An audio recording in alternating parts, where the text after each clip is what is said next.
આપણા મનમાં ભૌતિકતા વધારે છે, રજોગુણ વધારે છે, તમોગુણ વધારે છે. પણ આજે સમાજમાં સૌથી વધારે જરૂર શેની છે? સાત્વિકતાની જરૂર છે, શાંતિની જરૂર છે, પ્રેમની જરૂર છે, આનંદની જરૂર છે.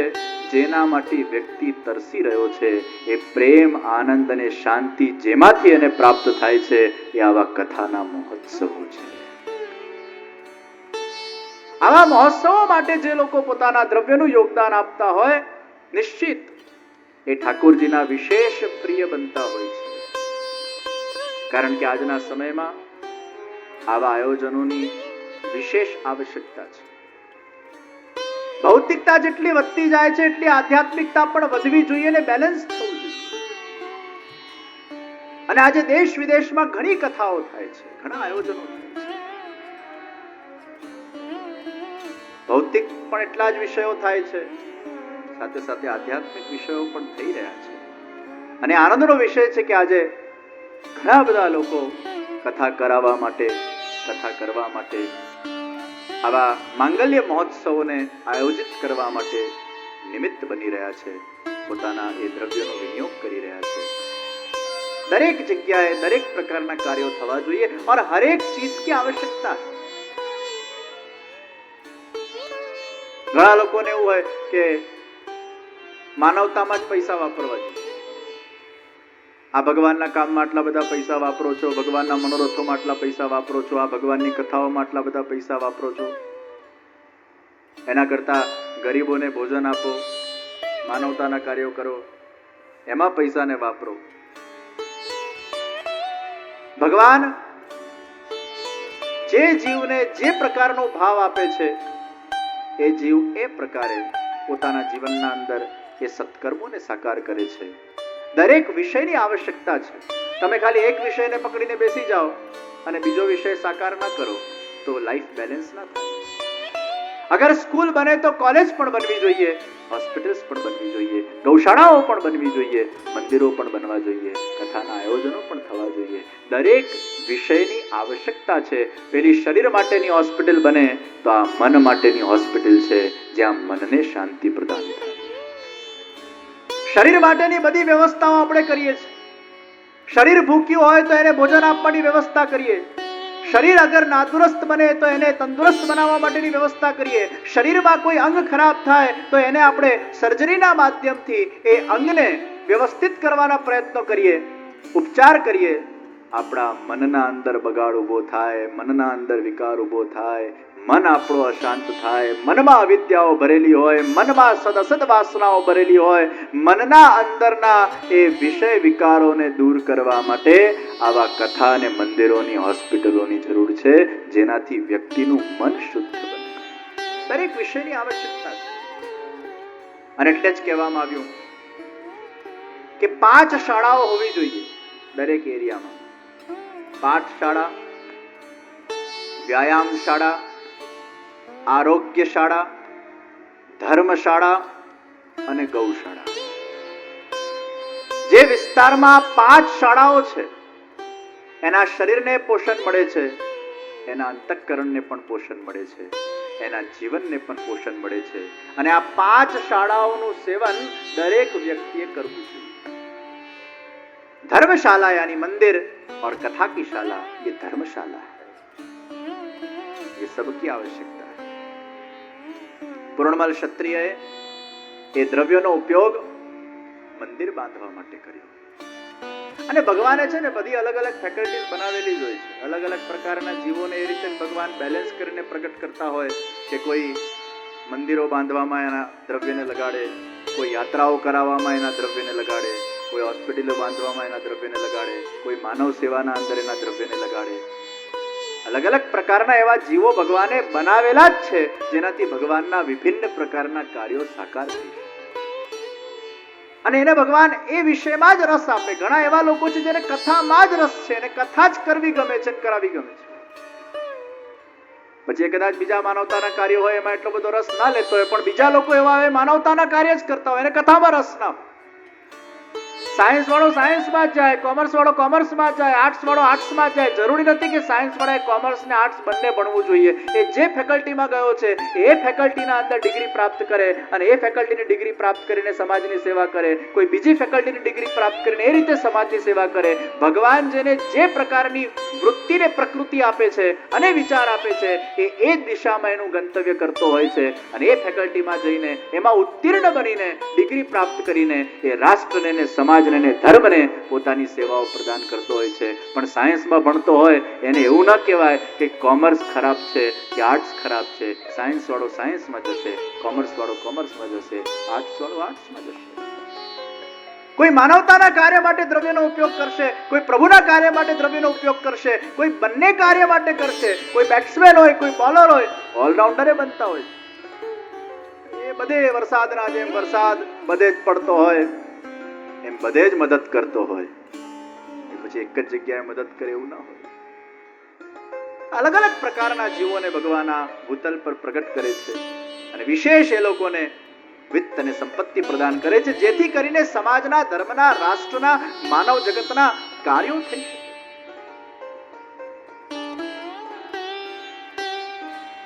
આ મોટા મોટા કોર્પોરેટ હાઉસ વાળા લોકો છે, ઘણું દાન ધર્મ કરે છે એ લોકો, પણ સૌથી મોટું કામ એ કરે છે કે કેટલાને રોજગારી પ્રદાન કરે છે, કેટલા લોકોના પરિવારનું પોષણ કરે છે, કેટલા બધા પરિવારો આજે એમના પર નિભે છે, કેટલાને દાળ રોટલો આપે છે, એમાંથી કેટલાને એજ્યુકેશન મળે છે.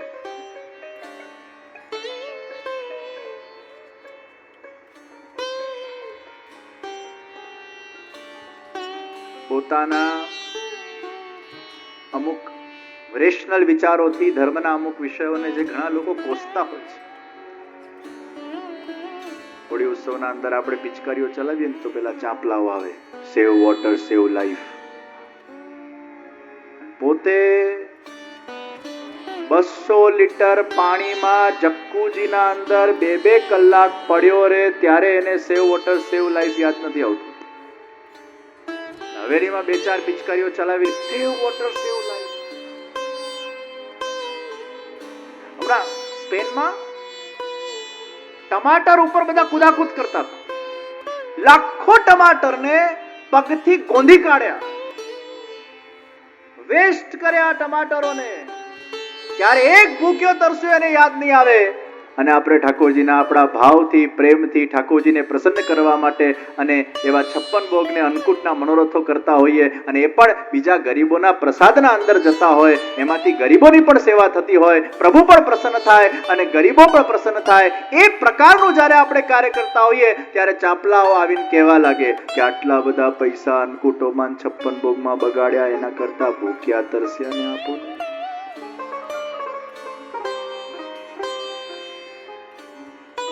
એક જગ્યાથી બીજી જગ્યાએ જવા માટે $20,000 અમેરિકામાં કેમરી કાર આવે છે, પણ 1 લાખની સ્પોર્ટ્સ કાર લઈ 80,000 એને પોતાના પેશન અને ફેશન માટે યુઝ કરે.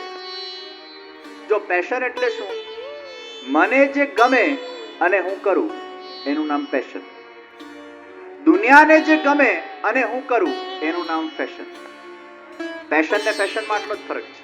પેશનમાં મને પોતે આ ગમે છે, this is my passion. I am passionate about certain things. I like those things. That is your passion. Passion એટલે તમારી એમાં બહુ ઈચ્છા નથી હોતી, પણ દુનિયા કરે એટલે પછી તમે પણ you go with the flow, you go with the trend. આ કરે એટલે મારે કરવું જ પડશે, આ ફેશન છે. તો પેશનમાં મારા પોતાની ઈચ્છા, ફેશનમાં બીજાની ઈચ્છા અને ધર્મમાં મારા પ્રભુની ઈચ્છા, મારા સદગુરુઓની ઈચ્છા, મારા આદિગુરુઓની ઈચ્છા, એ સંતોની ઈચ્છા, એ ઋષિઓની ઈચ્છા, એ સદગ્રંથોની ઈચ્છા. પેશન ને ફેશનમાં માણસ ક્યારે પણ પ્રશ્ન કરતો નથી કે આવી ફેશન કેમ કરે છે. સીવેલા પેન્ટને ઘૂંટણમાંથી ફાડે અને એ ફેશન થઈ ગઈ, ખબર છે? અને એ જીન્સ વધારે મોંઘો આવે. સીવેલા જીન્સ કરતા પણ ઘૂંટણથી ફાડેલો જીન્સ ઇઝ મોર કોસ્ટલી. એ એકચ્યુઅલી કોઈક બુદ્ધિશાળી માણસે પોતાની એક વ્યવસ્થા કરવા માટે એને ફાડ્યું હતું. કેમ કે જીન્સમાં તમે આમ નીચે બેસો ને, બેસવાનું ના ફાવે તમને, આમ બેસશો પગ ઊંચા થઈ જશે. તમે જોજો જીન્સમાં બેસીને જો કોઈ વાર, આ ધોતી આમ જે રીતે બેસી શકો એ રીતે જીન્સમાં ના બેસે. અને એટલે આપણો ધોતિયું એ દાસ ભાવનું પ્રતીક છે, જીન્સ એ અહમ ભાવનું પ્રતીક છે, ટાઈ અહમ ભાવનું પ્રતીક છે. ધોતિયું ફ્લેક્સિબલ છે, જ્યાં પગને વાળવું હોય વળાય. ઠાકોરજીની સેવામાં ફ્લેક્સિબલ રહેવું પડે, જેમ વળવું હોય એમ વળી શકાય, ભગવાન જેમ વાળે એમ વળવું. જીન્સ ઇગોઇસ્ટિક છે, એ વળે જ નહીં, અકરું. એટલે પછી કોઈ બુદ્ધિશાળી માણસે ઘૂંટણને ફાડ્યા, એટલે ઘૂંટણ ફાટ્યા એટલે પેલું બેસવામાં એને સહુલિયતતા થઈ, એ ફેશન બની ગઈ. તો પોતાના પેશન માટે લાખો રૂપિયાનો ખર્ચો વ્યક્તિ કરે, પોતાના ફેશન માટે લાખો રૂપિયાનો ખર્ચો વ્યક્તિ કરે, અને ધર્મના અંદર જ્યારે કંઈ પણ ખર્ચ કરવાનો આવે ત્યારે એને ભૂખ્યા અને તરસ્યા લોકો યાદ આવી જાય. પોતાના પેશન માટે લગ્નોના અંદર કરોડો રૂપિયા વાપરી નાખશે, પોતાના શો ઓફ માટે વાપરી નાખશે, પોતાના કમ્ફર્ટ માટે વાપરી નાખશે. તે વખતે એનો વિચાર નહીં આવે કે એના કરતાં થોડાક પૈસા મેં ગરીબો કે ભૂખ્યાને આપ્યા હોત તો કેટલું સારું હતે. તે વખતે કોઈ વિચાર નહીં આવે. પણ ધર્મના અંદર 2-5 લીટર આપણે દૂધ ગિરિરાજ બાવાને પ્રેમથી અગર ધરાવી દઈએ તો એમાં પાછો કહેવા આવે કે આ બધું શું પૈસાનું તમે પાણી કરો છો.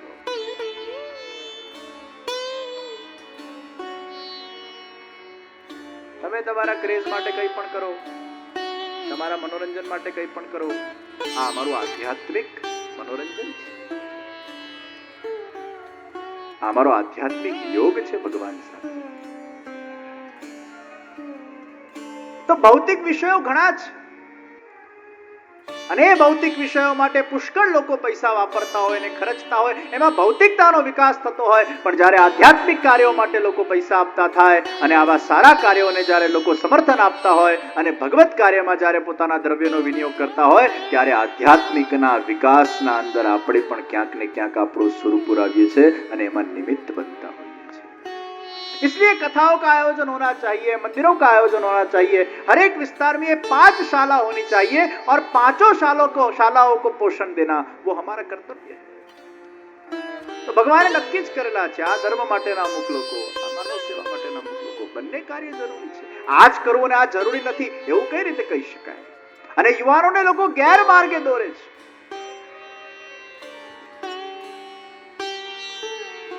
દ્રોણમલ ક્ષત્રિયને ભગવાને એ સંપત્તિ અને વિત્ત પ્રદાન કર્યું, એ મંદિર બનાવવા માટે કર્યું. એનું જન્મ જ મંદિર બનાવવા માટે થયું છે. એ ભગવાનનો દૈવી જીવ છે અને વિત્તજા સેવાના માધ્યમથી ભગવાન એને ફલરૂપા માનસી પ્રદાન કરવા જઈ રહ્યા છે. ક્યાંક એનો પણ કંઈક નાનો મોટો અપરાધ થઈ ગયો હશે, દોષ થઈ ગયો હશે, કદાચ થોડો ઘણો અહંકાર આવી ગયો હશે. ભગવાન તો કોઈનો અહંકાર ચલાવતા નથી, તરત એને તોડી કાઢે છે. કદાચ પૂર્ણમલમાં અહંકાર આવી ગયો હશે, હું મંદિર બાંધું છું, ભગવાન એની કસોટી.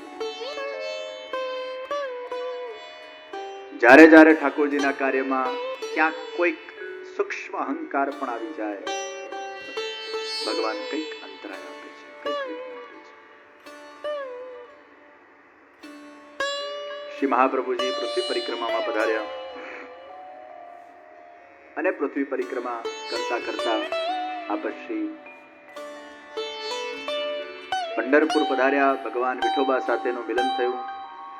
ભગવાન વિઠોબાએ મહાપ્રભુજીને આજ્ઞા કરી, આપ ગ્રહસ્થ આશ્રમનો સ્વીકાર કરો, મારે આપના ત્યાં પુત્ર રૂપે પ્રગટ થવું છે.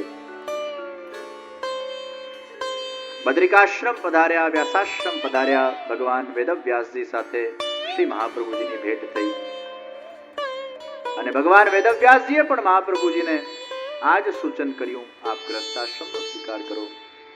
અને મહાપ્રભુજીએ ગ્રસ્તાશ્રમનો સ્વીકાર કર્યો. સૌથી પહેલા શ્રી મહાપ્રભુજીના ત્યાં શ્રી ગોપીનાથજીનું પ્રાગટ્ય થયું. અડેલ પાસે દેવર્ષિ ગામમાં ગોપીનાથજી પ્રગટ થયા. બોલો શ્રી ગોપીનાથજી મહારાજ કી જય. થોડા વર્ષો પછી શ્રી મહાપ્રભુજી ચરણાટમાં વિરાજમાન હતા અને માક્ષરવદ નોમના દિવસે શ્રી શ્રી મહાપ્રભુજીના ત્યાં દ્વિતીય લાલજી શ્રી ગુસાઈજીનું પ્રાગટ્ય થયું. બોલો શ્રી ગુસાઈજી પરમ દયાલ કી જય. પૂર્ણમલ ક્ષત્રિય ધનને કમાવીને પરત વ્રજભૂમિ તરફ પહોંચ્યા. હવે પૂર્ણમલમાં ઉત્સાહ છે, જોશ છે, ધૈર્ય પણ છે, અને એ શુદ્ધ દ્રવ્ય લઈને આવ્યા છે જે કેવલ શ્રીનાથજીને કેન્દ્રમાં રાખીને કમાવામાં આવેલું દ્રવ્ય છે. મેં આજના શરૂઆતના સત્રમાં જ કીધેલું કે આપણી વિચારધારા એ પ્રભુ કેન્દ્રીય વિચારધારા હોવી જોઈએ. मैं जो कुछ भी करूं मेरे प्रभु को प्रसन्न करूं. અને એ કૃષ્ણ સેવા સદા કાર્યનો જે સિદ્ધાંત મહાપ્રભુજી આપણને આપ્યો, એ સેવા સાથે બધા જ વિષયોને જ્યારે આપણે જોડી દઈએ છે, પણ એ સેવાથી બધા વિષયો ક્યારે જોડાય? જ્યારે કેન્દ્ર આપણા પ્રભુ બને. હું સ્નાન કરું છું, ભગવાનને જગાડવા માટે કરું છું, તો સ્નાન કરવાનું કર્મ પણ સેવા બની જાય છે. હું આ પરિવારને પ્રેમ કરું છું, એ પરિવાર મારા ઠાકોરજીની સેવાના અંદર સહાયક છે. પરિવાર સેવામાં સહાયક છે, એ ભાવથી પરિવારને પ્રેમ કરવું એ પણ પ્રભુને પ્રેમ કરવા બરાબર છે, એ પણ કૃષ્ણ સેવા છે. હું વ્યાપાર કરું છું જેનાથી મને ધનની પ્રાપ્તિ થાય, જેનાથી મારા ઠાકોરજીનો લાડ લડાવી શકું, સમાજના કાર્યો કરી શકું, માનવતાના કાર્યો કરી શકું, આ જગતને ખુશ રાખી શકું, પરિવારને ખુશ રાખી શકું, પ્રભુને ખુશ રાખી શકું. આ બધા વિચારોથી એ કમાયેલું દ્રવ્ય એ પણ પ્રભુ સેવા છે, કારણ કે પ્રભુ કેન્દ્રમાં છે. जहां जहां भगवान को आप केंद्र में रखोगे और भगवान को केंद्र में रखकर आप कोई भी कर्म करोगे, वो कर्म के बंधन में न पड़ते हुए वो कर्म स्वयं सेवा बन जाएगा, और सेवा का कभी भी बंधन नहीं होता. सर्व कर्माण्यपि सदा कुर्वाणो मद्वयपाश्रयः मत प्रसादाद वाप्नोति शाश्वतम पदमव्ययम्. मत प्रसादाद, મારી કૃપાથી એને અવિનાશી પદની પ્રાપ્તિ થાય છે. જે વ્યક્તિ મને શરણાગત બનીને, મારો પ્રતિનિધિ બનીને એ કર્મોને સાકાર કરે છે અને એ કર્મ મને અર્પણ કરી દે છે, તો સેવા બન જાતી है. तो कृष्ण सेवा सदा कार्य ये महाप्रभु जी का मुख्य सिद्धांत है. ભગવાનના સામે બેસીને સેવા કરવી 24 કલાક એ એમાં આશય નથી, પણ તમે જે કરો એને કૃષ્ણ પરખ કરી નાખો, કૃષ્ણને કેન્દ્રમાં રાખીને કરી નાખો, તો એ કરેલું કર્મ કર્મ ન રહીને સેવા બની જશે.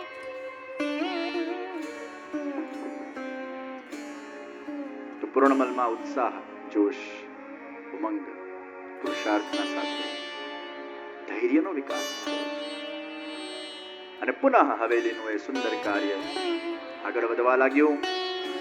અને જોત જોતાના અંદર એ શ્રીનાથજી બાવાની દૈદીપ્યમાન, આલિશાન, દિવ્યતા અને ભવ્યતાથી સભર ગિરિરાજ બાબાના શિખર પર એ નૂતન નંદાલયનું મંગલ નિર્માણ કરવામાં આવ્યું. આખા વ્રજવાસીઓના અંદર, ઘર ઘરના અંદર શ્રીનાથજી બાબાના આ દિવ્ય મંદિરની વાતો થઈ રહી છે. એકાદ વ્રજવાસી કહેવા લાગ્યા, અરે પહેલા તો આપણા શ્યામ સુંદર આપણા ઘરે આવીને માખણ ને દૂધની યાચના કરતા હતા, હવે કદાચ આ હવેલી બંધાઈ ગઈ છે તો આપણા ઘરે નહીં પધારે. બીજા વ્રજવાસીએ કીધું, અરે આપણે તો ઠાકોરજીના તત્સુખનો વિચાર કરવાનો હોય, પ્રભુ આપણા ઘરે કદાચ ન પધારે તો આપણે પ્રભુના મંદિરે જઈને એ દૂધ અને સામગ્રી પધરાવીશું. આપણા માટે પ્રભુનું સુખ એ સૌથી મહત્વનું સુખ છે.